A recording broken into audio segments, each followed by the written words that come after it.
Hello and welcome to the latest episode of Weekend Winners in association with BetVictor, where we are previewing the big one, the Derby at Epsom. As well as that, we're also going to take a look at the pick of the rest of the card on Saturday from Epsom. Also, to go with that, we have the French Derby on Sunday and our best bets ahead of the weekend.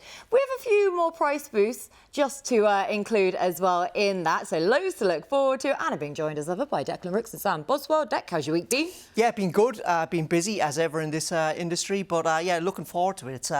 It's a mega weekend. You can punch your brains out from Friday to Sunday this week, so I'm all for it.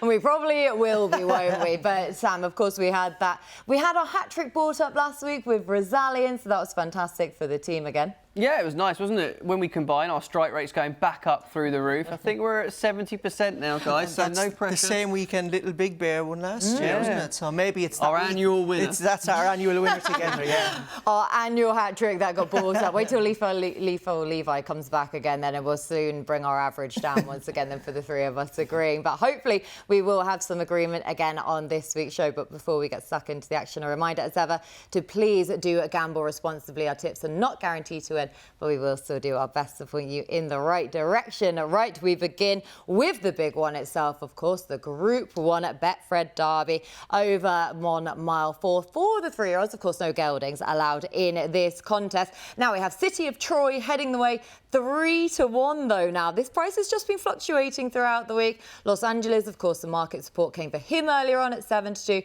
9-2 bar about the remainder, but Deck, City of Troy has been drawn in once. What do we do? Yeah, it's 16 runners in the Derby. I think it's an open race by the looks of it. If City of Troy doesn't come back to his best, you know, I think on peak performances he is like comfortably the best horse in this race. So I have an awful lot of respect for him. But at the same time, it does feel like a race to have a bit of a swing at. And I'm going to have a swing with Macduff, trained by Rafe Beckett, and going to be ridden by Ross Ryan. He was a really nice juvenile last season. I think he had 3 runs and he just got better and better with each run. Finished his campaign with an effort in the Royal Lodge behind Ghostwriter and Capulet et al. You know, that form looks really good now, doesn't it? And then, to be fair to him, I thought it was probably a marginal career best on his seasonal debut in the Classic Trial at Sandown. I thought he just looked in lovely form with himself, looked like a happy horse being back in the game. But he shaped a little bit better than the distance beaten. He got tired in the last 100 yards, and I suspect he'll come forward for the run. We shouldn't forget that was at a time when Rafe Beckett's horses were kind of needing the run. So I thought to put up a career best effort with that caveat, I thought was an impressive effort. Look, no doubt about it, he needs to improve, but the team have got 36 days to work on him since then, and he's bred to be a good horse. He's by Sea the Stars, and his dam's from the family of Kingman, Oasis, Dream, Remote, all those good horses. It's a proper Judmont pedigree. So while he does need to improve, I think there are cases to be made for him doing so, and the better the ground, the better his trance. So yeah, I'm going to take a little bit of a swing at Macduff in the Derby. I'm hoping he can go well. Yeah, 12-1 then as well. You're going to go each way with him? 4 places. BetVictor are offering 4 places.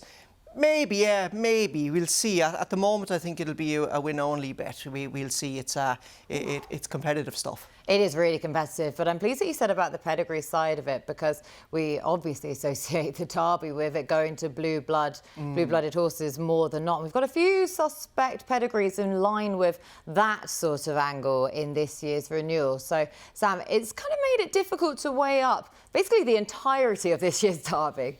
Yes, question marks about everyone and everything in here, but it makes it for a fine betting heat, and if you can find the winner, you'll be getting a hell of a price. Gone round in circles in this race, if I'm being completely honest, and I don't have the strongest of selections, but I've come back to City of Troy.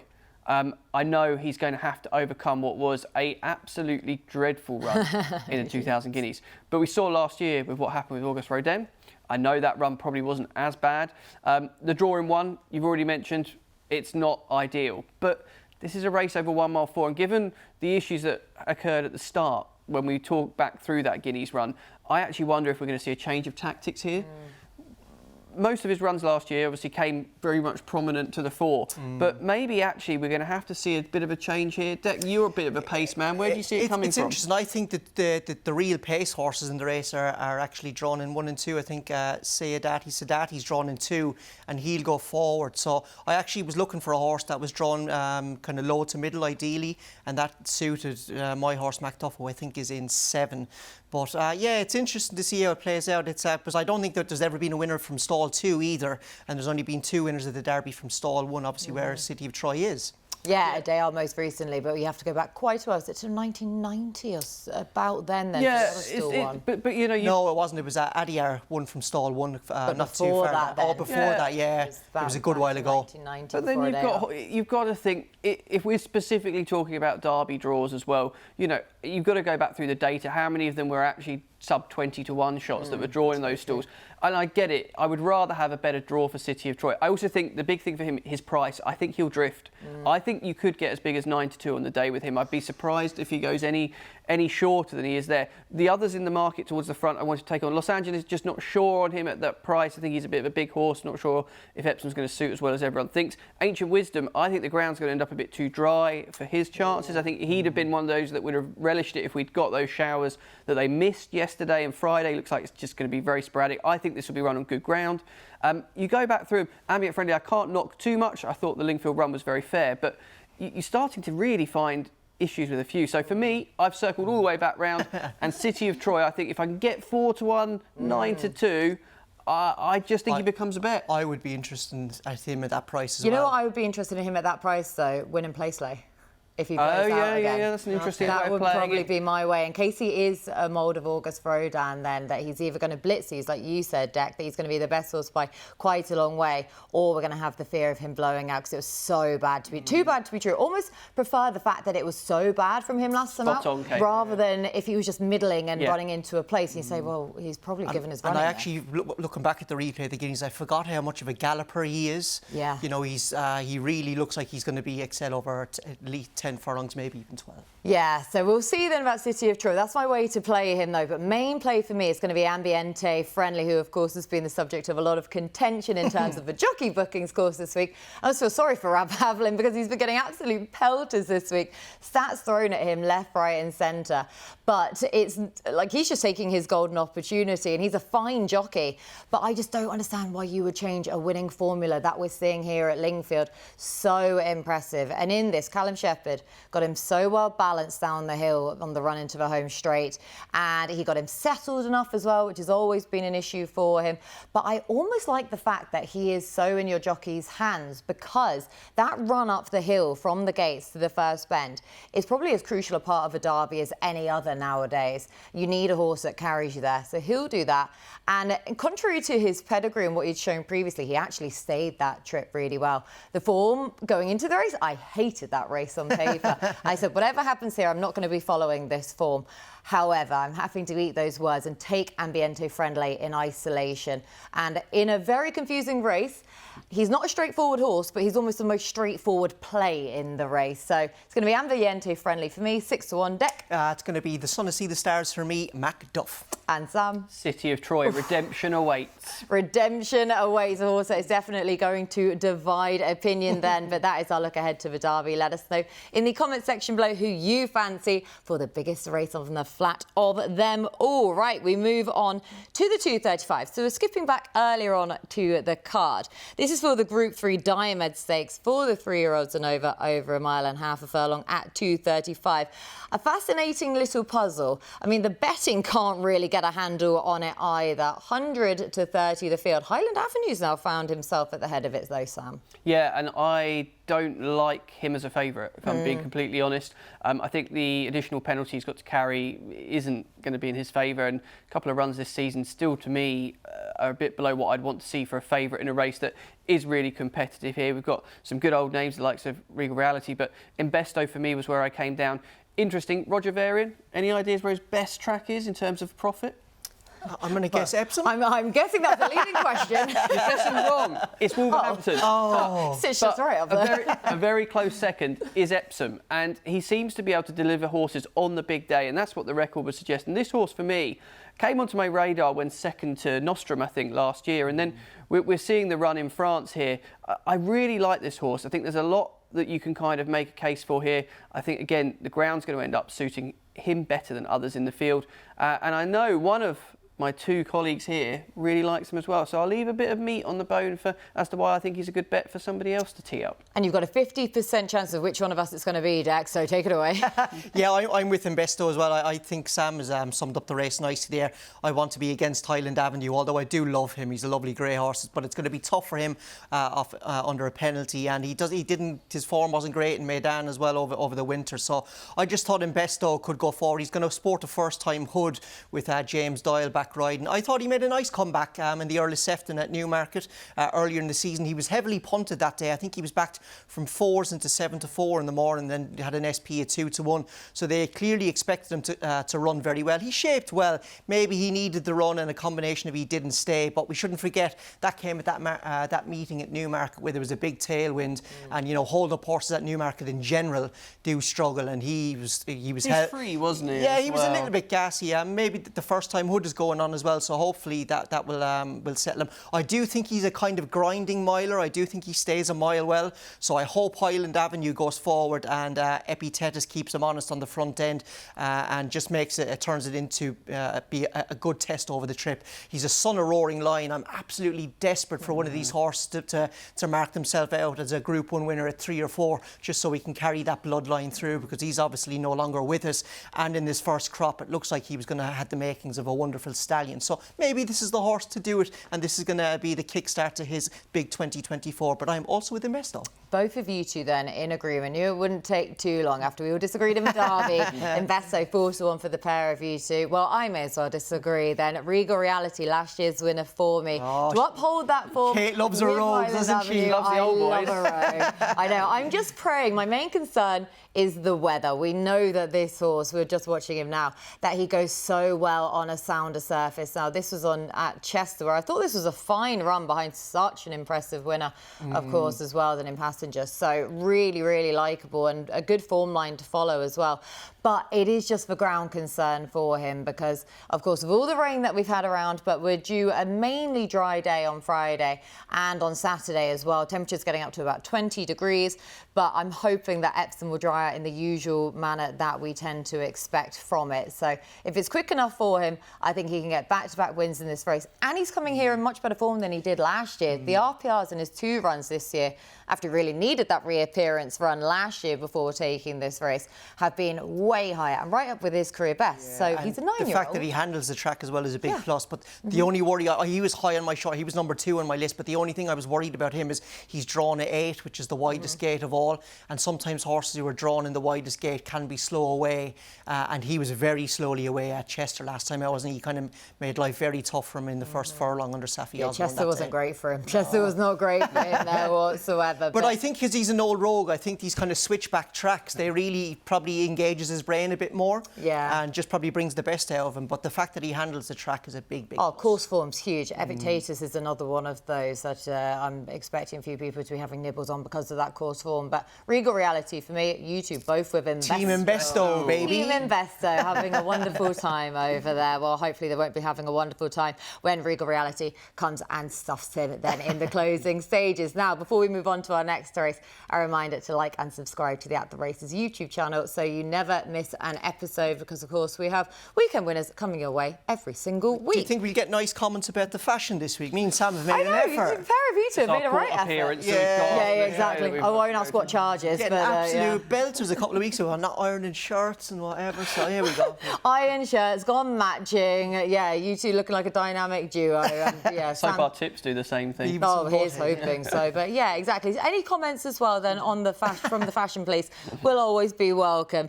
Right, before we get into that though, we're going to talk about the Dash, of course, the fastest 5 furlongs on turf in all the land on the downhill helter-skelter run at Epsom. Of course, this is a heritage handicap for the 3-year-olds and over. So brilliant stuff, Dak. Always a great watch. Probably terrifying to ride in, but just as terrifying to bet in. Yes, you need a little bit of bottle to ride in this and also bet in this race. It's a bonkers bonkers race.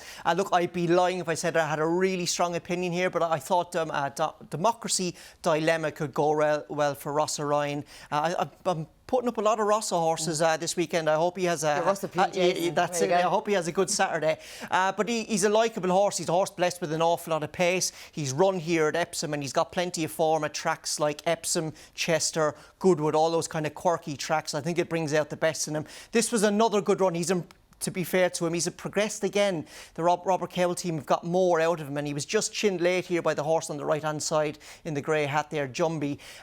She was a filly now who looked very well handicapped on all form, and he had to give her over 20 pounds in weight that day, so that could turn out to be a very good race. I thought he was drawn perfectly in 7 to give Rossa some options depending on what goes on. And yeah, not a very strong opinion in what is a bonkers race. I don't do an awful lot of betting in 5 and 6 furlong races.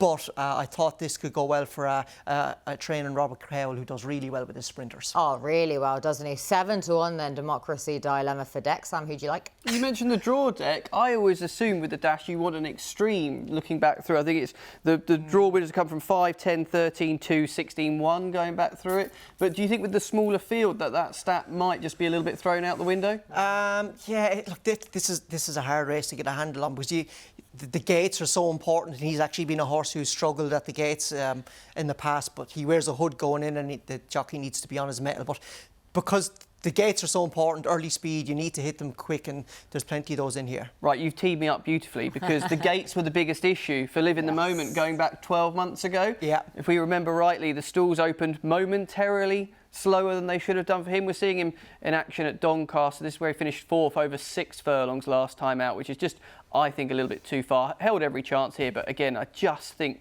that the trip's against him. But 6-1 was sent off for this race 12 months ago. That was off a mark of 87, now off a mark of 83. Sean de Bowen is in here for the ride, and this is a young man we should all take notice of. Takes 5. Sean de Bowen. I do like that. It's for Sean de Paul. Sean de Paul of the jockey world. And a blue cantrell, yeah. But more importantly, I'm sure his rap skills are good, but his riding skills, he's won 5 winners from his last 20 rides. He's riding really well. He rode a well-gambled on horse at Lingfield on Thursday when I was there, and I was very impressed with his temperament. He takes 5 off, so he won't be having much for dinner on Friday night. But Live in the Moment for me, I just felt run a couple of times in this particular contest without pulling up too many trees, but there was a very, very fair excuse last time when at Epsom, and I just really fancy that you've got to have a little bit of a stab of something each way here. You know, it is a difficult race. A bit like Deck, I wouldn't be going mad here, but that was where my pin came down. Sean de Bowen. I'm still trying to swallow in my laughter here. Yeah, Live in the Moment to get for justice for last year. I sided with him last year. That's enough to bring my laughter back down again because I was sick that day. So justice then for Live in the Moment. Some really likeable connections, of course, as well. I'm going looking for Linda, though. Now, we talk about the draw and we talk about the fact that most people, when you look at the dash, when you look at the 5 furlongs at Epsom, they naturally gravitate towards the high draws because everyone tries to bag that stand-side rail. But actually, recent renewals, though, just about favouring the lower drawn, low to middle draws, though, as the overall. So, like you say, the bias generally goes out the window, but I'm slightly concerned it might go out the window because we've got the smaller run of field this time around where there's going to be more space for everyone. Now, we're looking back at him when he finished 3rd at Ripon in the Silver Sprint Trophy. This was a solid run from him. And again, it just so consistent, this horse, as again, he's proving here. Now, I know he's only won 1 of his 12 handicap starts, but I don't think that's any reflection of his attitude, as we were just seeing there from him in the closing stages. He is drawn in 1. Holly Doyle will have her work cut out then to get him into that prominent position, but that's where he likes to be. He's got that early pace, which is so crucial for this race, but hopefully he's got that in room as well, and Holly's not tempted to utilise him that much to try to get over and bag that Sansai rail, because in recent renewals, as I say, you don't have to be there. So I'm hoping that looking for Linda can just put that consistency to And as well, Holly might be riding the best of the Carl Burke horses, because I don't think Clifford Lee could do the weight on your selection. So maybe don't read too much into the prices there. I think they probably should be the other way around. Yeah, a few of these are out of the handicap as well, because of dear old pesky Clarendon House pushing a whole load of them out of the weights, but he's the 5-1 market leader. I'm looking for Linda. Deck. I am hoping for a bit of democracy dilemma. And Sam? I live in the moment to ping the gates because they're going to open on time this time. Hopefully so for Sean Sean de Bowen. Can't wait to see that then. Right, that is our look ahead to the dash. Again, let us know in the comment section who you fancy for the race as we head over to the soft set to give you our best bets for the weekend. Now, of course, it's a huge weekend in Britain with the Derby, but we also have the added bonus on Sunday of the French Derby at Chantilly. Group 1 contest, 3-year-olds over 10 furlongs. And where's it live? It is live on Sky Sports Racing, of course, as ever. So we're going to take a look at the contest and exactly who we're siding with. Of course, Ballydoyle are represented, but Clive Cox and David Manoussier also have runners in the race, Sam. Yes, they do. Looking at the prices as well, I'm keen on Diego Velasquez, but obviously we're not sure what the ground's going to be because we're a couple of days out here. And with that in mind, I thought 72 was a little bit skinny. So if I'm putting a selection up now, I'm going to go for Someway, who won a Group 1 at the back end of the 2-year-old career when you go back through at St. Cloud. I thought that was a really good effort. I'd say as well, just looking back on this most recent one where the horse finished second, I thought this was a very fair effort. And I definitely think when you go back through the quotes, David Manoussier has been so keen on this horse, had every chance in this race, just getting beaten. But I'm very keen. The other thing, ground versatile in my opinion. I think if it dries out, that's not going to be a problem. If it stays wet, that'll be absolutely fine. So that kind of just carried a little bit of impetus for me that I felt that there was just enough of a bigger field's going to suit. There's just so many things to tick the box with this horse. And Declan Rix told me on air I've got no chance with it, which has only encouraged my enthusiasm. Nobody likes a grass, Sam. Come on. So come on, tell me what's going to beat Sunaway. 9-1 is a very fair each way. Yeah, like you actually, I was really keen on Diego Velasquez, but I just wonder has the ground gone against him. Chantilly have had quite a lot of rain here earlier on the week, and I think they were due thunderstorms yesterday. I did go onto the France Gallo website to see if there was an update, but there wasn't. But I'm hoping they've had a lot more rain, which will suit my horse, which is Fast Tracker. A son of Churchill, to be honest, he only came onto my radar last time out when winning, and I think the race is going to set up well for him. One, he's going to like the soft ground. Two, he's got good gate speed and a prominent style of racing. There's lots of horses in here who race prominently, but I wouldn't say there's like a real speedball front runner, so I didn't want a horse who'd be too far off the gallop. But I think the kind of a faster run tempo to the races that he's been running in will suit him because he's relentless late in his races. He does an awful lot of damage in the closing furlong of his contests. And James Doyle is actually going to ride now because he's been snapped up by Wathnan Racing. I think I'm the only fella in racing who hasn't sold a horse to Wathnan Racing the way things are going. I've got a piebald at home if they want to buy it. But I think the race sets up really well for him. So he will do for me. I would give a quick mention to a horse there called Luc de Vega. I like this horse. He's had 2 starts and he looks like he could be a really smart horse, but I just thought it'd be hard for any horse to win a Prix du Jockey Club on his third ever run. So I sided with Fast Tracker, and I know someone on this panel also likes that horse. Very much so, and with only one person left, it must be me. So thank goodness I was teed up perfectly then. Yeah, Fast Tracker for me as well. Like I say, he's been snapped up by Wathnan Racing. Fascinating to see what he's going to do under James Doyle in this one. But it is that course and distance winning form that we were just seeing in shot that I really, really like. And he's just one of those typical French horses with the profile that when they get on that roll of improvement, you just have to keep them on side. Now, we've just said about the ground. It is listed as very soft, but we're never entirely sure. Soft. Yeah, Trey soup. Trey soup. There you go. You got half the French there. But we never quite know. But at least he's proven himself on what was officially listed as very similar ground. So at least we've got some sort of continuity there with what Fast Tracker's faced for what he's going to be facing at Chantilly. And by just looking at the video there, the way that he strides out, even though he's obviously coped with softer ground, he's got that gorgeous big floaty stride that even if he was on a sounder surface, it wasn't as soft as it was advertised. I don't think that's going to inconvenience him whatsoever. It may even improve him. I think the case with him, I don't know about you, but I just feel it inconveniences Diego Velasquez more and Ghostwriter as well. Ghostwriter, most notably. I know I really wanted to be with Ghostwriter as well, but then I just looked at the forecast, I looked at the going description and thought this is just going to be on the softer side for him on terms of what he's faced so far and on his pedigree as well. I am really concerned about ground conditions for Ghostwriter. So we're both going to be with fast tracker, Sam? Sunway for me. OK, that's a look ahead then to the Prix du Jockey Club, of course, at Chantilly on Sunday, live on Sky Sports Racing. But on the Saturday, our best bets were going to be going at. So, Dec, would you like to take this one away? Yes, we'll kick off here. Sam will like the nap this week because it's a horse named Portsmouth, who his mate Harry Redknapp obviously managed once upon a time. And I hope this will be a terrific winning bet for me.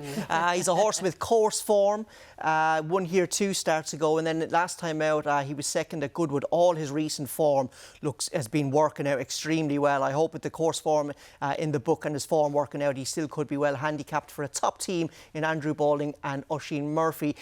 Fast tracker, we have just discussed there in the French Derby. I hope there's lots of rain around Chantilly on the build-up to the race, because that's going to make life difficult for the likes of Diego Velasquez and Ghost Rider as well. This is a horse by Churchill who handles background really well, and I think he will go well for James Doyle. And then, if you wanted a flyer in the Derby, I'm with euphoric for the Aidan O'Brien team. Now, the boy Beggy's done it, the boy Emmett McNamara has done it, and I'm hoping the boy Declan McDonagh can do it for Ballydoyle, winning on a prominent racer at a massive price. I just can't, I don't know why he's 25 to 1. He was only a length behind Los Angeles last time out in the Derby trial at Leopardstown. Los Angeles is 4 to 1. He's 25s. I think he could handle Epsom a little bit better, and if they let him a little bit loose on the lead, he could take a bit of pegging back. Nice case made as well. Yeah, definitely 2 horses in the Derby that have gone in completely opposite directions in terms of their prices, despite not having that much to split them. But we are boosting the naps, though, again this weekend. So, Dec, your nap is going to be Portsmouth, boosted 4 to 1 to 9 to 2. I like that tip, actually, Dec. I do. I lived in Portsmouth for a couple of years, lovely part of the world. But my nap is actually going to come in the 3-year-old dash, which I think is a really interesting race. Me. Yeah. There was a horse in my tracker here from Chester, finished 3rd last time out. That's Due for Luck, who I think is actually, hopefully, due some luck here in a really interesting race. I thought 6 to 1 was just a really big price. The Quinn team know exactly what they're doing when it comes to sprinters, and I just felt that 6 to 1 was a little bit on the big side. Sunaway, really like the chances of that in France on Sunday. Looking forward to seeing how the horse goes for David Minusway and Oisin Murphy. I really fancy that there's a big run in him. And then Voyage, a bit like Dec, I wanted a flyer in the Derby as well, with 4 places on offer. And I thought Richard Hannon, whilst he's not won the Derby, he has had some big prices go pretty well in here. The manner of that Newbury win was mightily taking, and I just felt personally that that horse was one that, if I had to have a pick at a bigger price, he was the one I came down on. But I thought there's definitely scope if you want to have a play there with the extra places. I definitely think the Derby's going to be a fascinating renewal, and Voyage for me was the best of the rest outside of, hopefully, City of Troy. Wasn't Due for Luck your eye catcher a few weeks ago? Very much so, yeah, he was. Yeah, so. That run at Chester, he was an eye catcher. Come on, do your own work, will you? Come on. And this is going to be another one for the eye catcher section then. But your nap, and again, we're boosting your nap though as well. So I'm also wishing you every bit of luck, because, as I say, he was a horse who was so ironically named, wasn't he, at Chester? Then on that most recent run, 6 to 1 to 7 to 1, Due for Luck in the 310 at Epsom for Sam. Right, my own best bets then. My nap is going to be Regal Reality. I'm taking a bit of a stab at a very winnable race. I just hope that the ground is quick enough for Regal Reality in the Group 3 at Diomed Stakes. Of course, won this race last year, but is coming into the contest in better form this time round. Hopefully he can uphold that form with Highland Avenue, but do make sure to watch for times of the races on Friday, as well as the first 2 races on Saturday, to ensure the ground is quick enough. Now, Ambiente Friendly, I talk about unsolid races. Well, the Derby is a bit of a muddling picture, isn't it? But Ambiente Friendly, for all that he's a quirky individual, he probably is the most solid bet, ironically then, in the Derby this year at 6 to 1, the next best. And the long shot comes in the dash over the flying 5 furlongs. Now, of course, I've already sided with looking for Linda in the dash, but I wouldn't put anyone off of Antiphon, 40 to 1 for a small stakes each way play. £9 out of the handicap, but Jack Doherty's £7 claim actually sees him just £2 wrong at the weights anyway. He's got a nice draw as well, 6 of 15. Back to the 5 after he was just collared in the closing stages over the 6 at Windsor last time out. Last time he ran over the 5, he was a winner. So I'm hoping that at a big price, classier horses may just come and get him in the closing stages. But if he can still just cling on for a place, 40 to 1 would be good enough for me. And again, the nap is being boosted, of course, as well. Regal Reality for this one. But As I say, I do just want to watch what the ground is going to do for him. Hopefully it's quick enough to do himself justice. 9-2 to 5-1 then at Regal Reality for my own nap, and therefore the price boost. But that's everything from us on this week's show. So big thanks to Dec and Sam for all their hard work. Sam, enjoy the Oaks. You're going to be flying off to Epsom in just a second. I've got a dash. You've got a dash. Yeah, nicely done. To be fair, I didn't even mean to tee that up for him. That was so beautifully done. But big thanks to the lads. Thank you to you at home for watching. Let us know in the comments section below who you're siding with for all of the races that we've covered. Best of luck. We'll be back at the same time next week to preview the best of the action at Haydock, as well as more Royal Ascot anti-post bets.